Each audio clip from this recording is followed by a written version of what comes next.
Perfect. Another Texas Power Up. We are halfway through the month of February already, which is, man, it's going by fast. It's a short month, so it's going by real fast. We're almost done with the first quarter, which is crazy to think about. Let's go ahead and start with shout outs or any kind of recognition you want to give any of your team members, teammates, any kind of gratitude that you have that you want to share this morning. And while you're thinking about that and looking for the reaction button where you can raise your hand, while you're doing that, I want to thank and have huge gratitude for Tharitha last week and Elizabeth, who led our Power Up. I heard really great stuff from my team on how well they did, and that was really awesome. So thank you so much for sharing and for stepping up when I had to be out. So appreciate that. Brandon, going to you, sir. Yeah, I just want to give a shout out to Tamala on our team. She's been working hard this year.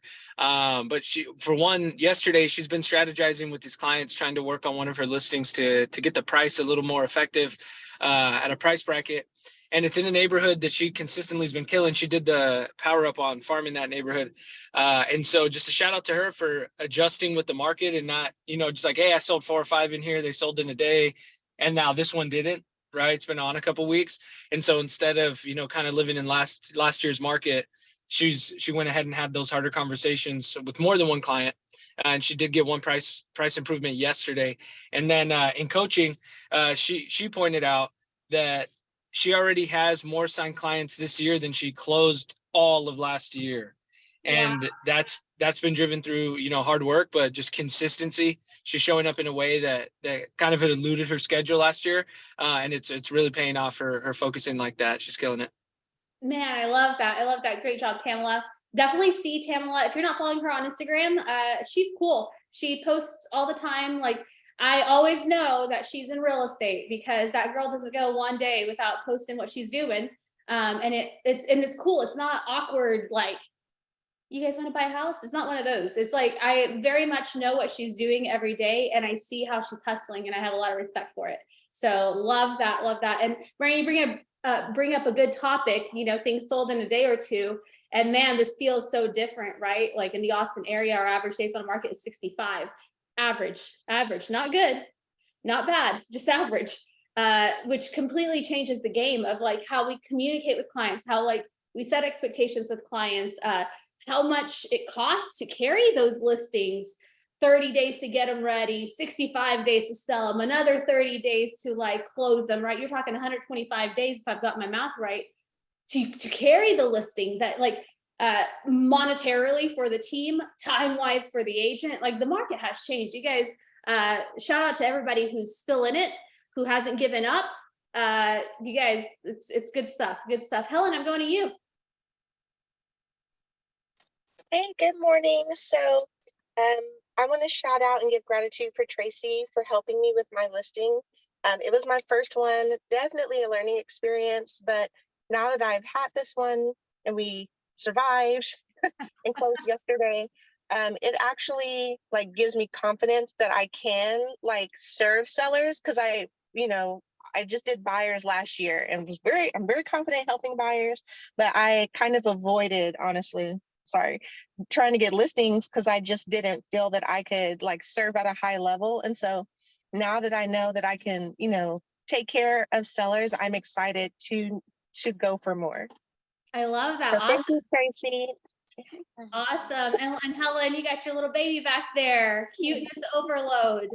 I love it. That's awesome. Good for you. Congrats on your closing. I love that. I'm gonna shout out a couple people who in the Austin area, what we all track every like business in general, right? You track your business, but I just want to shout out a couple people who were kind of getting success out of some of these lead gen levers that we kind of want to graduate from, right? We want to graduate from doing open houses on the weekends because we want our weekends back, right? Or maybe we want to graduate from prospecting.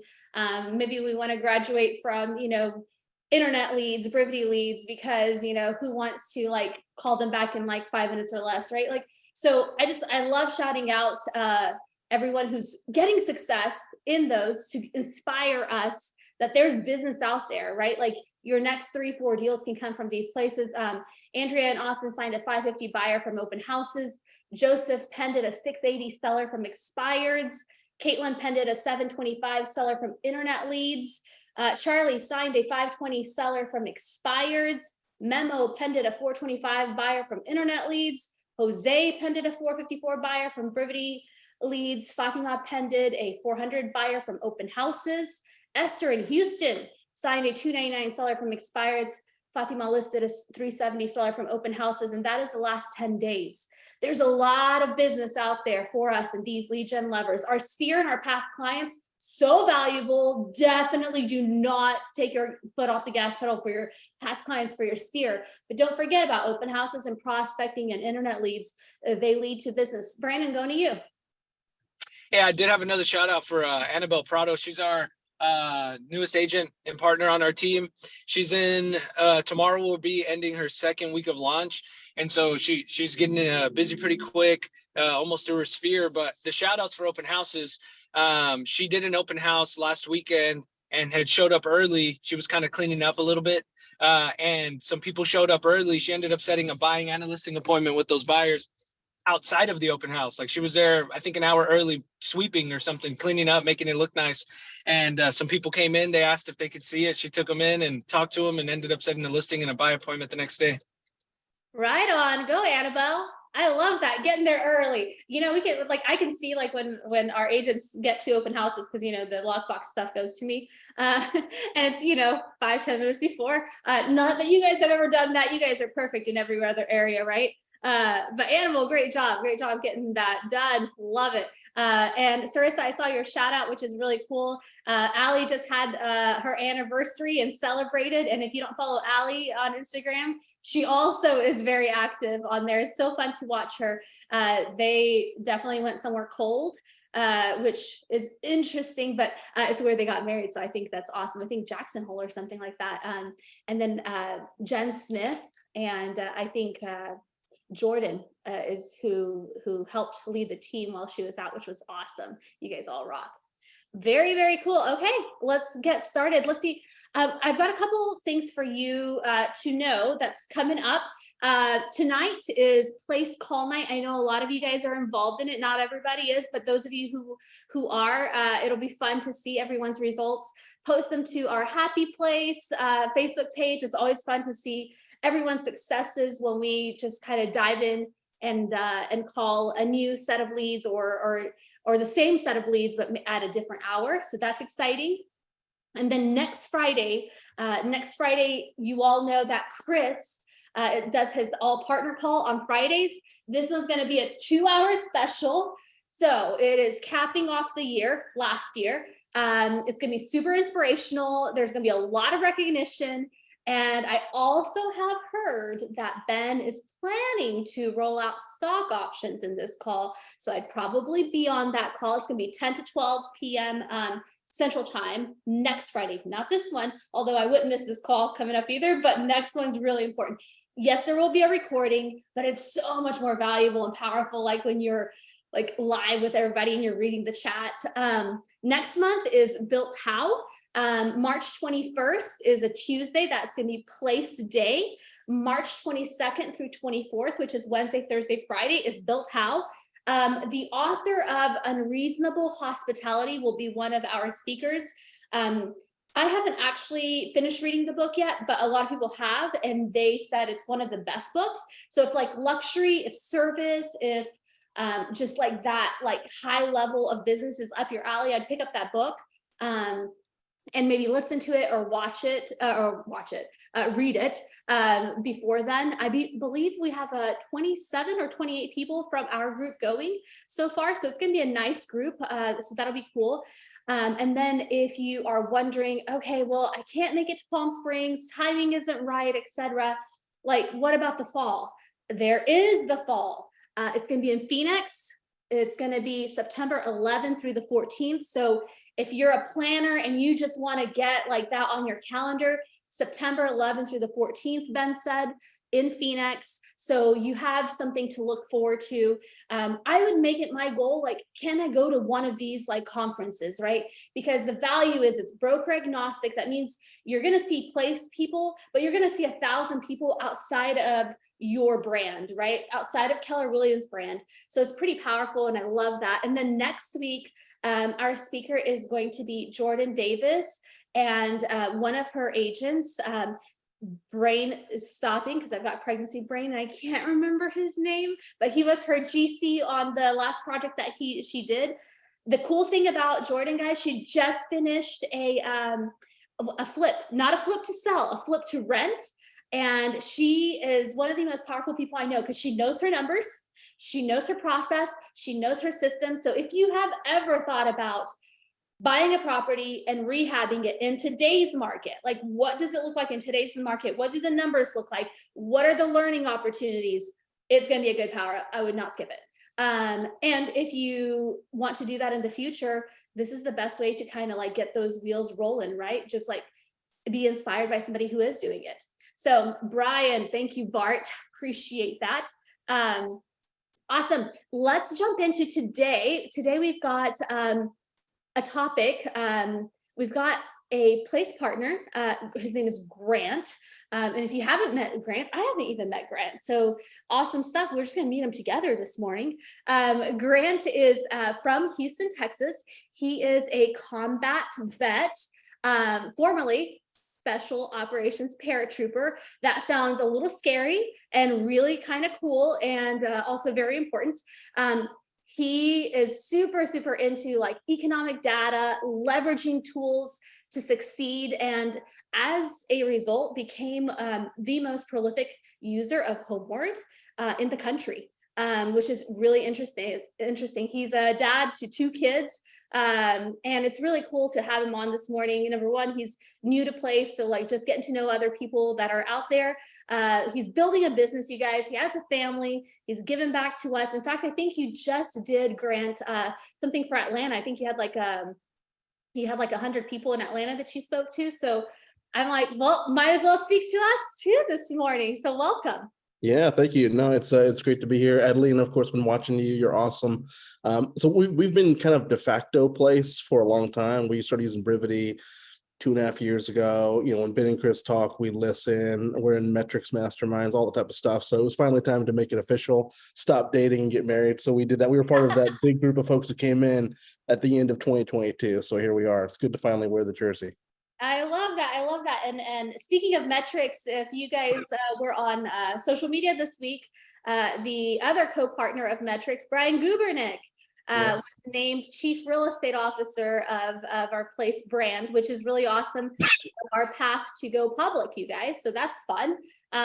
So getting into your story, let's kind of just start with you. Give us kind of your background. Where are you from? Like, are you from the Houston area? And how'd you get into real estate? Like what a story, I'm sure. Yeah, well, I know Matt Bowles wants to hear this, so I'm going to make sure I tell him. So I started off doing real estate. I'm mostly from the Houston area, born in Chicago, moved around all over the place. I've been in Houston since '91, so I saw both Rockets championships on black and white TV in my parents' bedroom. But then, of course, all of our multiple Astros World Series, you know, so many guys, too many to count nowadays. So in 2006, I was renting an apartment for about 3 or 4 months. And I thought to myself, this is dumb. I mean, it took a couple checks delivered to the office to realize this is the dumbest thing in the world. Why am I doing this? So I went down to a new construction builder. I got approved for a mortgage at 6.375%. Talked to a bunch of financial advisors I knew who all told me that was an incredible rate. I should run to the bank and sign right away. So I, give a perspective. That was historically an incredibly low rate. So and that was 2006, right? 2006, yep. 2006, 6.375, and you were high-fiving. Oh my gosh, it was like, this is free money. This is incredible. Like it's barely above inflation. This is so great. So perspective is a big thing. It's a big thing. And of course, sidebar, I think we're seeing buyers begin to realize that now as we're 6-7 months into this high rate environment. If you haven't noticed them start to emerge from their cocoons, they're kind of adapting to the water now. They're getting used to it, I think. So don't sleep on the buyers. So I did the smart thing, like everybody knows, is you want to buy at the peak That's one of the secrets. You want to buy at the absolute peak of the bubbles. So I did that. And I bought new construction with no money down. Also the smartest things you can do. So I bought that house and was living there for a while. And then in 2009, 2010, I decided, what would be great is I should probably go to war. So let me go join the army and go do that. So I joined the army, and I could sell the house that I bought for, a couple $100 profit. After I paid everything out, I'd make very little money. And I knew enough to know that was not the way it was supposed to work. So I thought, what if I kept this as a rental property? My family told me I was nuts. What if they trash it? What if they don't pay? What about blah, blah, blah, and all the different things that are all the what ifs. And I thought, the math kind of works out. I'm going to try it. So I was a landlord from Afghanistan, so you can do it too. So I would say wherever you are, it definitely should be on your chart is how do I invest in real estate? So I bought that house, kept it. And then when I was deployed, I just read a stack. All I brought with me was economics books, finance books, real estate books. And I just read and studied and thought, and the math backwards and forwards makes sense that real estate is the greatest wealth creating tool on the planet. It's the greatest thing you can possibly invest in. So I came back home and I started living in houses, keeping them for a short time, keeping them as a rental property. And what I learned, Adelina, tell me if this kind of matches your experience. Unfortunately, most of the agents that I came into contact with who were part of this process of buying and leasing these properties, they were one of these three things. They were either lazy, or they were incompetent, or they were selfish, ultimately. And in some cases, I encountered people who were all three of those things. And as time went on, it began to kind of bother me. And I thought, there's almost 40,000 agents in Houston at the time. In 2017, when I started thinking about getting into real estate sales, 2016. And I thought there's no need for more of us. There's way too many. There should be fewer. I don't want to do this, but there probably is a space in the market for someone who can be all three of those things, who can be hardworking, who can have the same level of professionalism and detail that you'd expect from the military or from the medical profession or from the legal field, and who really cares about people, who wants to serve them first, kind of like Zig Ziglar would tell us to do. If I serve them well, then actually they should be thanking me. So we started doing real estate then, started selling it full time. And since then, I think we're the largest team in Brazoria County. If you know Houston, you know where that is, for Keller Williams. And we're just kind of running and going from there. I love it. How'd you, those early years, right? And it's not that it was that long ago, but how did you start building your business if you go back? Yeah, so I had a little bit of money saved up, which really helps. I know not everybody has that luxury when they start off, but I had some money saved up because I sold one of my rentals. So I had a nice little, and this is kind of, bigger picture. Residential real estate gives you so many options in your life, and it gave me the option to start a career in real estate sales. So I had a little bit of money saved up, and I knew I had about 9 to 10 months before I was broke. So in my mind, visually, that was my runway, and my plane was just careening towards the jungle, and I need to get some flight quickly. So every time that I would sell a property, I extended the runway a little bit further, and my odds of crashing into the trees was a little bit lower each time. It's just the way I visualized it. So for me, it started off with really easily, it's the sphere.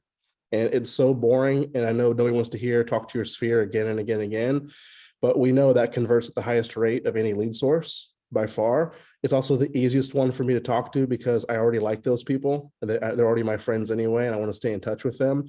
So it was sphere stuff. It was a lot of social media activities, being visible as a real estate agent, making phone calls to folks, being present when I could. If I saw them interacting or saw some signs of real estate, like new babies, getting engaged, kid leaves the house, all the typical life events that tell me something may be happening. I just engaged with them, and that's how we started selling some houses and started taking flight. How did you make it not awkward, right? Because that's one of the hardest things, especially if you're 22, maybe it's not as hard, right? But some of us who get on up there, we're getting closer to 30, getting closer to 40 or whatever, and it feels awkward sometimes because these people are mature people, and we're going to call them that we started a new job in real estate. Okay, so we didn't talk about this, Adelina, but let me give you a script for this. Okay, I think this is a good script, and I could be wrong. So if you guys don't like it, just throw it in the trash and forget about it. Don't report the higher ups at place that we're using the script. So here's what I would do, Adelina. Let me give you a quick phone call. Right, you want to role play real quick? Sure. All right, this is gonna be easy. So I'm gonna just call you. Ring, ring. Hello. Hey, it's Adelina. Hey, oh, yeah, Grant. Yes, hey. Yeah. Hey, how are you doing? Oh, I'm good. Just, being pregnant. Yeah, just living the dream. Well, hey, look, I'm about to jump into an appointment, but I just was thinking about you and want to give you a quick call and let you know how much I appreciate you. Oh, thanks. I appreciate that. That's very nice. Yeah, I know it's a little bit weird, but with the year kind of kicking off and all this weird stuff going on, I'm just thinking you're a hardworking woman. You're leading a huge team, and it's really impressive. And I love having people like you in my life. So anyway, I'm about to head into this appointment now, but let's catch up some more soon. We both have a little bit more time. Okay. You got it. Awesome. Cool. All right. Well, I appreciate you, and I will catch you later. Okay, sounds good. Bye. Okay. So that's super easy, and we didn't talk real estate at all. But I think most of us don't talk to our sphere because, if we're honest, we haven't called them in the last 5 years. And it's super awkward now out of the blue to say, guess what? I started an exciting new career at Keller Williams Realty or wherever. All the scripts we have from Bold, Ignite, or wherever it is, it's just too awkward. And I don't want to call someone and sell them Cincy candles out of the gate. I don't want to do that. So the appreciate script is one that's awesome because I can do that call. I think, what was that, maybe 30 seconds, Adelina? It's no time at all. And I do have an appointment to call my next person. That's what I'm trying to do. I'm trying to get through. So I'm going to call them, warming up. I'm also setting up an expectation that we're going to talk more soon. We both have more time. And we've got the tie down. Okay. And you're saying, yes, that'd be great. So when I get off the call, I'm going to shoot you a text and saying, hey, it was great to talk to you. Thanks for your patience and jumping into the appointment. What does Tuesday look like for you? I'd love to grab a cup of coffee. I love that. I'm going to set you down then for a 30-minute coffee appointment, and I'm going to stack up the afternoon with 30-minute coffee appointments with people I've been connecting with. And that's when now you're going to say, what have you been up to lately? Oh, in fact, I started working in real estate now, and I love it because I'm with the biggest, most powerful team in the country. In fact, Adelina, I probably wouldn't be doing my job if I didn't ask you. How long do you guys plan on staying in your house? Yeah, perfect. Supernatural. Right. Love And I that. get to move on. I'm connecting. So now I'm setting the expectation every single time. Here's what I'm going to do next. I'm going to talk to you later. I'm going to reach out later. We'll reconnect later. And then you do it. So you do the first warm up. And when I do sit down with coffee with them, it's not a real estate coffee, but I'm going to have a real estate conversation during that coffee appointment. It's only a 30-minute time investment. And also, they're going to see me interacting with a whole lot of other people. They're going to see Grant meeting with all these folks, and they're going to begin to perceive, man, Grant must be pretty active as an agent. Yeah, Grant's doing good. I Yeah, like he's crushing it. Wow. Very good. Very good. I love that. What does it look like now? This is a few years later now. What's your primary lead gen levers, and what do you think makes it work for you? Yeah, so our big two, if we go and look at it, is still Sphere. I mean, that is always the bread and butter. I think. I mean, there's a reason why our lead generation wheel, that's the left side of it, and that Sphere pie slice should be much larger than it is. That is by far the lion's share of what we do. And again, highest converting, most likely for us to actually talk to them in the first place, and all that stuff, and also free. Free is a great price in a market like ours. So Sphere is the biggest one, and our second one is going to be open houses. Which I know, again, it's super unsexy and it's so old school, but who comes to open houses is buyers and sellers. They come to open houses. So let's interact with those people. It also costs me no money. I don't do cookies and ice cream and all the fancy stuff there. It's yard signs, and I'm out there in front of them, and I have my computer, and it's the same basic stuff there. Hey, let me get you a check-in over here so we can tell the sellers who came today. And then I write down, what was your name again? Great. Awesome. What's the best phone number? Yes. What's your email address? Cool. In a perfect world, how soon are you guys hoping to move into something?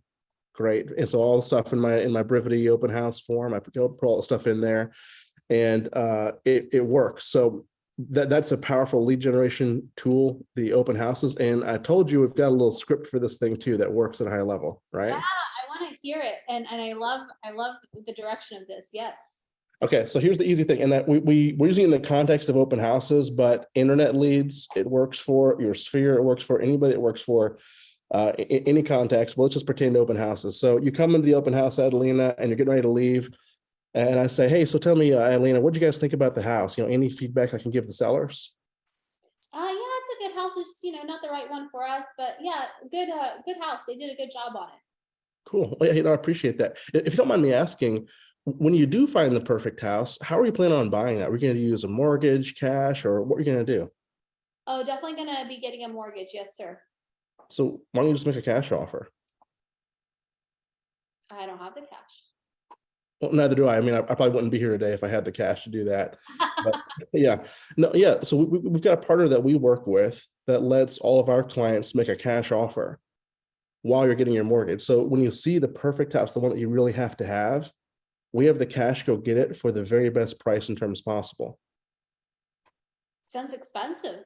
How much does that cost? Because I just want you to know here, so we can kind of stop there. We of course go into more detail on how the homeward stuff works. But you notice what shifted is beforehand, normally and somebody got an open house, they're trying to get to the door pretty quickly, aren't they? Yeah. And they're talking to me because they're just courteous human beings, but honestly, they don't want to talk to another real estate agent. It's the last thing they want to do. But we've shifted now, and Adelina is curious. Well, what are you talking about? That's weird. It doesn't make sense. You're wrong somehow. But what I've done is, in a very subtle way, I've started to put some doubt in her mind that she's beginning to realize there may be things about real estate transactions that she does not know about. Right. And guess who does? She's asking me how that works. What do you mean? What about this? So what role do I possess now? I'm now the real estate advisor. Yeah. Exactly. Super okay, subtle. So say it again. Say it again. Okay, so I'm leaving. You know, you asked me like for feedback from the seller, Yep. and then you went into the script. Do it one more time in case people zoned out. Yep. Yeah, they probably did. I know how it goes. I've been on these calls too. So you don't have to do it just when they're leaving. It could be when they're walking in. This could be a phone call. You know, imagine you're calling for sale by owner. Oh, great. Yeah, no, I'm not calling for your listing. When you do find the perfect house, how are you planning on buying it? How are you planning on buying it? Yep. Hey, look, we got a guest here. So that's your first question. And then the key thing, you know, with any good script is your timing is critical. So when you do find the perfect house, how are you planning on buying it? A mortgage, cash? What are you going to do? So there's really there's just kind of a subtle pause that I'm filling with the type stuff of speech. You know, when you do find it, how are you planning on buying that? A mortgage, cash? What are you going to do? And if they say cash, that's awesome. Now I know I got a hot one. This is great. Yeah. Fantastic, guys. Love it. But statistically, probably 95% of them are going to say, well, yeah, no, I'm doing a mortgage. Yeah. And the way they're going to say that, Adelina, is like dismissive, like I'm an idiot. Well, yeah, I'm doing a mortgage. Of course, duh. And that's when the question comes in where I'm kind of taking a little step back. I'm going to say, well, why don't you just do a cash offer? Yeah. And I need to stop talking. You're going to want to talk more. Why don't you do a cash offer? Because I've got this great thing that you could buy right now that would work and it would help you out. Why don't you just make a cash offer? And you have to respond. And the answer is going to be, again, 99 times out of 100, I don't have that money, or I don't want to spend that cash. I don't want to take it from my retirement fund. I don't want to tap my equity yet. There's going to be some response like that. And then insert hilarious comment like, I would be on a beach in Cancun right now if I had that money too, or, you know, whatever you want to say. And then you're going to give them the solution. Well, yeah, no, but I've got a partner that I work with. Let's do this. You've never heard of that before? Got it. Got it. And then, you know, what I find is, and you can say this too, because they may have an agent friend, you know, I find most real estate agents in the country don't even know this exists. Perfect. Isn't that crazy? Yeah. I love that. I love that. Okay. So you are definitely leveraging the Homeward product as a tool. Yep. Does that look any different? Do you use it any other way, or is that the only way? Are there any other tools that you're using that you're like, guys, you're missing out if you're not doing these things? And kind of what are the results? Like, is this just like, you know, sometimes you get, you know, a hot one and yay, you get to do a class on it. Or what does that look like? Yeah, so I would say to start with, again, this stuff is just like repeating things you already know. You don't need 50 tools. You know, if there's a nail, all you need is a hammer. So don't go look for other stuff. And so this is a simple script. And at the end of the day, I don't care if they use Homeward at all. But what is important is I know, especially for open houses, they probably have gone to 2 or 3 others that day, or they will go to 2 or 3 others that day. And they're probably interacting with a relatively inexperienced agent, because normally inexperienced agents are the ones who are working on the weekends. The rest of us we're on our yachts, you know, just living life. Yeah. So whatever I think about other brokerages where they just kind of throw their people to the wolves and they're sitting there and they have all their business cards and they're saying something like, well, hey, take my card, you know, call me if you have any questions or see any houses you want to see, or if you know someone who wants to buy, sell, or invest in real estate. Totally. And they're just dripping sales is all they're doing. They're dripping sales and experience. And then I'm there and I'm just like, well, why don't you make a cash offer? I'm the person who's going to stand out the most by far. And there's something that I know that they realize this person has some experience about stuff like this, who I should talk to. So I really want to, like, I don't want to beat that one to death, but I think that script is your powerful. This makes me a different type of agent, whether you end up using it or not, or they end up using it or not. I personally think it's a great tool, but probably maybe, I don't know, maybe 30% of our people end up closing with Homeward on that side, which is a lot, but still small compared to our total transaction count. So use the script like that one out of the gate. That's the most powerful one you've got. One other tool that's been effective, one other kind of little line, is when someone comes in, I'll ask them the question, do you guys have a house to sell before you buy this one? As part of that kind of mortgage conversation, do you need to sell something first? And I asked them, well, have you thought about keeping it as an investment property? Because there's nothing in the world quite like that for growing your personal wealth. Mm-hmm. That's I was like, look, honestly, like I shouldn't say this because I make more money when I sell houses. Right. We're so passionate in helping people become financially independent. I want everyone to first think, can I keep it? And we only sell houses that we can't keep, or that we don't want to hold on to. And then I'll ask them, wouldn't it be cool to not pay taxes for the next 10 years? Like, what if we could untax you for the next decade? Is another one. What I found is in this last week, it's been wild. I've probably interacted with 4 or 5 investors who have money that are going to buy multiple properties this year. And one of them I just was visiting with last night, she's probably gonna, I bet we're going to end up closing 3 houses with her this year. And she came from an open house on Sunday where she dismissively said, your line was, how cool would it be if you didn't have to pay taxes? Say it again. yeah, so she's in there. It's one of those classic, who they are, where they're kind of dismissive. No. I know what I'm looking for. I'm not in a rush. Oh yeah, no, I already have my HELOC set up. My house is paid for. I don't need it. I know I don't need your thing. She was super dismissive of all the other stuff there. I was like, oh, so you're planning on keeping the house? She's like, yep, I'm going to keep it as a rental property. That's incredible. So, hey, wouldn't it be cool if we could show you a way to be untaxed for the next decade? And then she stops and says, well, what do you mean? It's like, yeah, it's like, why don't you just keep that house? And if you're going to make decent money this year, why don't we just get you set up with bonus depreciation for this year? And if you're going to buy other properties, take some of the equity from that one and then stagger it forward so we don't pay taxes for the next 10 years.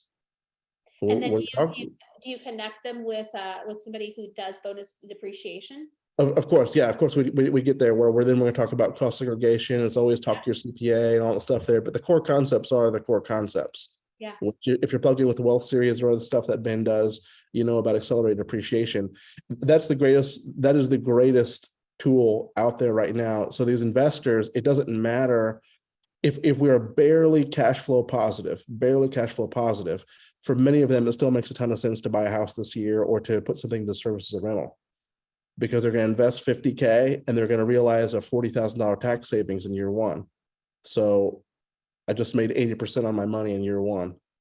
Absolutely. Yeah. And I want to echo Brandon in San Antonio, like, for the investors who know everything, this is money. This is money. It's shocking. Yeah, shocking how many of them don't realize that. And that'd be something, if I was looking at my database and trying to target, you may have tags for investors or for high net worth people, something like that. It's probably a good phone call to reach out to them and say, like, hey, I'm curious, do you have an idea what your tax rate was last year as we're getting into tax season? Oh my God. And it's going to be ugly. Whatever it is, it's going to be ugly. Mm-hmm. Man, so why'd you do that? Like, why don't we just get you tax free for the next 10 years? And by the next 10 years, I mean, because, we're in this kind of sunsetting period of bonus depreciation. Yeah. But if I can buy multiple properties over the next few years, I can spread out that acceleration over the next 10, 15 years. Yeah. And don't assume people know this stuff. Like, I don't think I even knew about cost segregation until probably 5 years ago. And I've been doing it for 20 years, right? Like, yep. It's not a common thing. Right. Yep. And we had Emily Duarte on one of our calls a few weeks ago. Yep. And she had, I don't know, what was her tax bill? Like under $1,000 or something. And like, girlfriend over there has, like, I don't know, her net worth's like probably 8 million. Right. So like, she, like, this is money for investors and for people like who are buying multiple properties, or it's an option. It's a conversation starter, right? You're going to keep your house, or why don't you keep your house? That's right. And it really is powerful. So I had a call last week with some folks where it was a husband and wife, and then her parents. They both had houses. that they wanted to sell and then go do the next gen thing together or get a property together. And I spent most of the time talking about how they could leverage them to make their parents financially free in their retirement years. And at the end of it, their decision was, we want to sell them, which I'm totally fine with. But the result is Grant gave them advice that was best for them and that was contrary to his own financial interests, which is, guess what a fiduciary is, right, guys? I mean, our job is to give them the best advice possible, and you earn their trust that way. They now know this person really does know some new techniques. He knows the advanced stuff and he cares about us. So yeah, let's do this. I love that you're going back to exactly why you started. You know, you didn't want to be lazy. You didn't want to be incompetent, right? And you didn't want to be selfish. Yep. And that makes it really cool, really cool. As far as like Brivity leads or anything like that, is there anything that you're thinking about there, or anything that you're feeling like we should know, or same stuff on Brivity leads? Anything? Because I know all of us run Brivity, so that's why I'm going there. Yeah. So you guys, I mean, you guys are you're the hub of Brivity use. So like you should be telling me how to use it, I'm sure. We haven't plugged into Brivity leads yet because honestly, our turnover rate is too low right now. We need to get more agents in, and we need to start working our pond more frequently. So it's, I shouldn't order more food until I've eaten my sandwich first, and my sandwich is getting stale. So let's do that. I appreciate the honesty. Yeah. Brandon, I saw Brandon's hand go up though. Yeah. Brandon? Yes, sir. My hand is up. Thanks, Grant.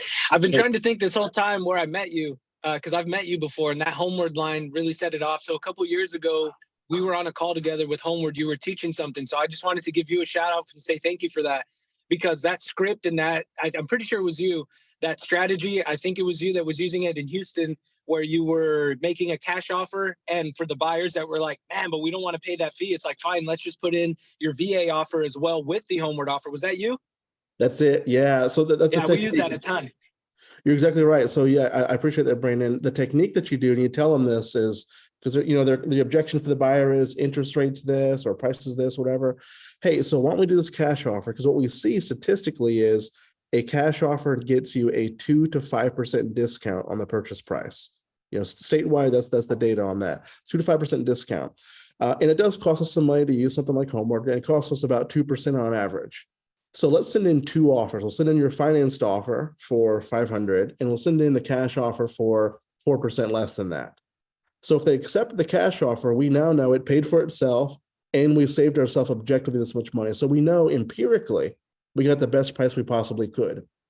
And one of the cool things with Homeward too is for the next 24 months, if rates drop, they will refinance them at no cost. So I'm going to give you the best of both worlds. We'll get the best purchase price possible, and we'll get the best interest rate over a 24-month timeline. So let's freaking go.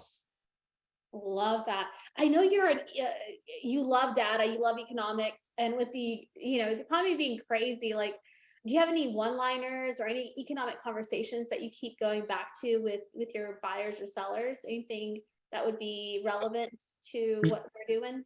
Yeah. So I stole one from Ben. Ben has something, I think, where he says, hey, remember when you were driving and you saw that property and said to yourself, man, I'm glad my dad didn't buy that 10 years ago. Yeah, it never happened, right? Yeah, it never happens, right? And that's a helpful one. But I tell folks, how long do you plan on living in this property? How long do you plan on holding it as an investment? If you're thinking I'm gonna hold this for a year or two, yeah, man, you probably have some risk right now. I don't know what's gonna happen. I can't guarantee you it's gonna make more money. But I do know, going back to the Vietnam War, real estate appreciates at a rate of 4% per year. So if I'm playing a long game of 5, 10, 15, 20 years, it's the safest bet in all financial instruments, period. I love that. Safest bet in all financial instruments. I'd write that down. Yep, it's nothing quite like it. In a place like Houston, you can know your numbers. In a place like Houston too, our MLS publishes data on. Yesterday, they published rental data. The average rental in Houston is now $1,900 a month, which is a 5% increase year over year. And if you've seen it, you've got folks who are looking for rental properties now, and I'm looking for a $1,300 rental, and you're like, that would have been 4 years ago. We could have done that for you. So what you do also, I tell folks who don't own a home, as long as we're renting, we're a slave to whatever a landlord is going to require, both financially. Do they love my dog or not? Are they upset that I worked at this company for a period of time, then I left and tried to go to school? I'm a slave to somebody else's opinion. And what I want is real estate as a path for freedom. The sooner I own my property, the sooner I begin to make decisions about what's important to me. Do I want my big dog? Yes, I do. And I'm also going to fix my housing expenses in time. It may be tough for me right now to pay for that. I may not love it, but 15 years from now, I'm going to wish I would have been paying this much money. This is going to seem like a deal to me. So I want to fix in time whatever my housing costs are. I love that. A few years from now, it's going to seem like a deal because it became fixed. Totally. Yep. Love that. Love that. Going back to your first year or two, do you, and knowing what you know now, right? Hindsight's 2020. Anything that you would coach our newer agents on to get results? Yeah. A couple things come to mind. The first is I look back and I have a ton of regret over the amount of time I spent on stuff that was not dollar productive. Again, you've heard it, you've been beat to death on it, but man, I had incredible designs for my social media posts back in the day. I thought the business cards, let me think of some great events to do. Let me research everything about this person before I call them. I did all of that stuff. And the number of people I talked to was way lower than it could have and should have been. It is a simple math game. No surprise there. Is I have to talk to a lot of people in order to identify the people that want to do something. And even if people don't want to do something, I have to talk to a lot of people to establish the relationships. So when the time comes, they're ready to talk to me. The research on this, Malcolm Gladwell has a book called Tipping Point. If you haven't read it, it's a great, great book. In Tipping Point, he cites this psychologist or whatever, some smart brain person who said that when you study brains of different primates, humans and chimps and gorillas, different things like that, you can tell from the size of the frontal lobe with precise precision, with incredible accuracy, how many active relationships that species can maintain. And the humans, unsurprisingly, have, well, you can tell the size of a, I don't know what it's called, but a primate troop or whatever, like how many chimps will be in the community based on the size of their frontal lobes. For humans, the number is about 150. Okay. It's about 150. And if you go to church, you probably remember when your church grew over 100 people, people started complaining about it not feeling the same way anymore.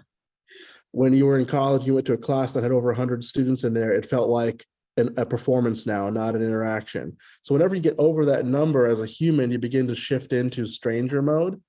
So you will best master your top 100. Those are the folks you want to zero in on, your active pipeline, but also be aware your clients, your sphere, everyone that you're in touch with, they only have 150 slots. And if you're not constantly competing for one of those 150 slots, it doesn't have to be real estate conversations all the time, but just staying active in their relationship network is part of the real estate game. So when their neighbor says, we're thinking about moving, they should immediately say, you need to call my friend Adelina. And that will only happen if Adelina has been fighting like tooth and nail to be one of the 150 in that person's brain. I love that. Is there anything that you're doubling down on this year or anything that you're maximizing your efforts to get results?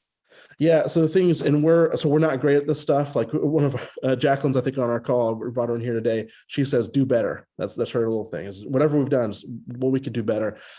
This is a bit of a sidebar. I'm a huge believer that stuff like that the AI advancements are going to change the way that we do human interaction and business a lot very soon. But the thing that can't be reproduced is going to be kindness and concern.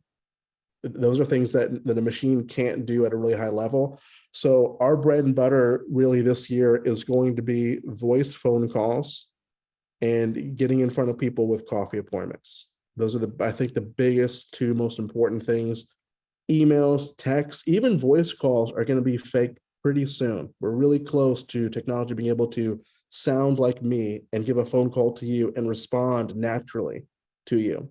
So the thing that is going to be the most valuable commodity, I think, in business in the future is sitting in front of somebody at a coffee table in their living room and that face-to-face interaction. So client events, coffee appointments, stuff like that is really the big key.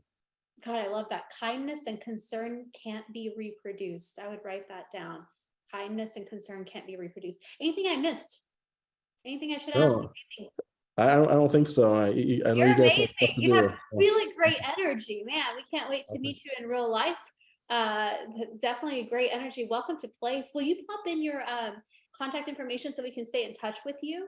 Sure That would be awesome to be able to plug you into our cell phones and just have and gosh, if you ever have any questions about Homeward, this guy is the best in the nation. So why not, right?